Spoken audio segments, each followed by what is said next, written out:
show you today is in the Thursday folder. And the final project, the thing about this final project, the graffiti wall should take you more time than like some people I think are taking, if that makes sense, because the wall needs to be completely, like, it should fill up almost your entire page. And then once you're done filling it up, sorry, I'm going to go in here. Once it's drawn, then you need to go in and do the details.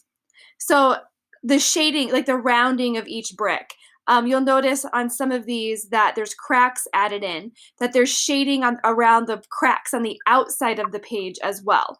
So there's a lot of detail work with the final brick wall. The practice one yesterday was literally just drawing the bricks. This one is like taking that information and putting it into your shape and creating the actual wall. And so the more shading and the more time that you have into that, the more realistic it will look. Like the darker your cracks are and the more shading you have on your cracks, the more realistic it will look. You want this, again, to fill up almost your entire page. So you want to do, basically how it works, I'll go through here, is you're going to start off with your shape. And again, you don't want it to look too like pokey or too rounded, fluffy. You want it to look like a chunk of the wall fell off. Once you've done that, then you are going to add your brick wall. Okay, remember yesterday there was two versions. You could do freehand or ruler. You could do both as well, because some people kind of used both.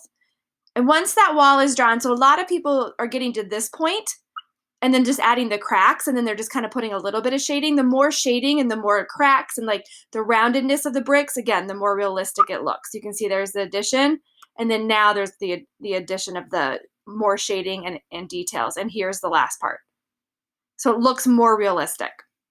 Now, once you get to this point, you can see more details. You are going to add your choice of an embellishment. Now, we have collage, we have magazines for collage. We have like this, there's many different ways you can do this. So notice how, kind of fitting, right, coronavirus, how they have the virus and the person on the outside of the wall, or they have the virus and the person coming out like in the inside of the wall. And you have to pay attention how you cut it so you can glue it on correctly, okay? Because you want to make it, like the placement is really important. This is from a few things about digital. So this is a student from last try, and she drew hers on paper, like planned it out, and then she took a photo of it and put it into IBIS Paint, and then she added digital to it. So it's her work, and so that's how she did it digitally. Now here's this one. The wall needs a lot of work, and they just threw a picture on there from the internet. Like, that's not what I'm looking for. If you wanted to have like a killer whale from the internet, like as collaged in, you need to remove the background. Okay. Here's some other examples. So here's another wall. Notice how it's a little small though, because you can see the holes up here. This one's awesome. Look at that. So and this digital work was created digitally. The student made this dragon, and then she cut it out and put it on here. So that's the thing. Like, if you're going to go digital, I'm looking more for you to like actually create your stuff digitally, not go and just take things from the internet. Does everyone understand the difference? Yes. Yes. Okay. This student created these spiders on another piece of paper and then added them on. You can see the holes at the top. Here are some other students. This is another one. This student made these butterflies in IBIS Paint. She sent me the video so I could see how she put them in, and then she added it to her wall. So it's like, again, digital and regular. This student drew this straight on her wall. So there's a lot of examples here. Like, this person drew this straight on. That kind of makes me personally nervous. You can see the difference.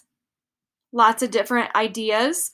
Again, this was drawn digitally and then added in. This is looks like a Sharpie that they cut out and glued on. So there's lots of things you can do to add to your brick wall.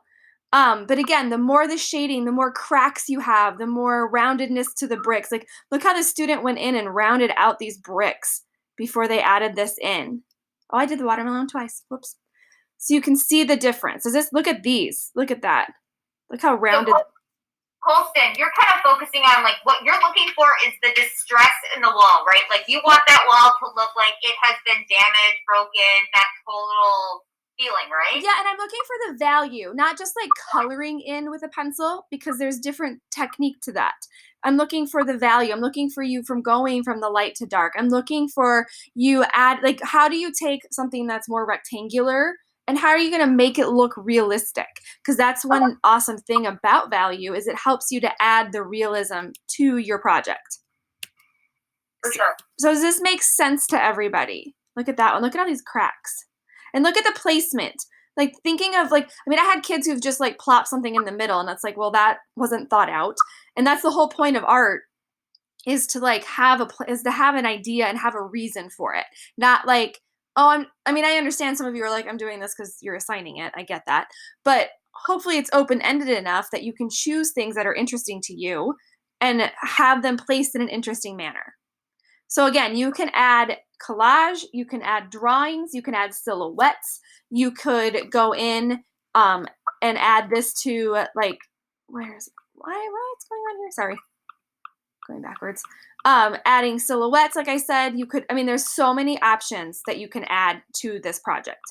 You can see here lots of different images, silhouettes, drawings, however you want to do it. But your brick wall is the biggest part of your grade for this part, and then like the placement, like how you, whatever you're going to choose, because again, just going on to online and like grabbing a picture from Google Images, like my 4-year-old nephew can do that. Okay, we're 8th graders. I'm looking for that, like, oh, I'm going to draw this and now I'm going to put it in IBIS Paint and create this. Does that make sense to everybody what I'm looking for? I think so. Okay, this is due tomorrow at the end of class. We do have a virtual day tomorrow.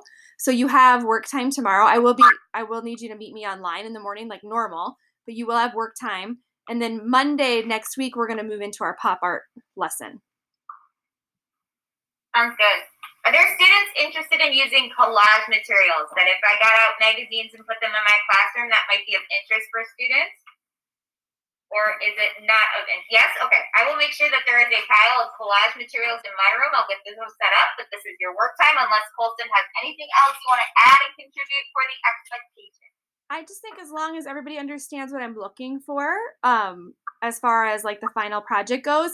Oh, another couple of reminders for like full points, like your graffiti words and letters from Monday need to be colored. Your name or your word you chose for the second part of the assignment should be full colored page. The value scales that I'm seeing are looking great, but just a reminder of the expectations of that, and all that information is in this week's stuff. Okay. I'll go get collage materials started and ready for students who might want to use that option.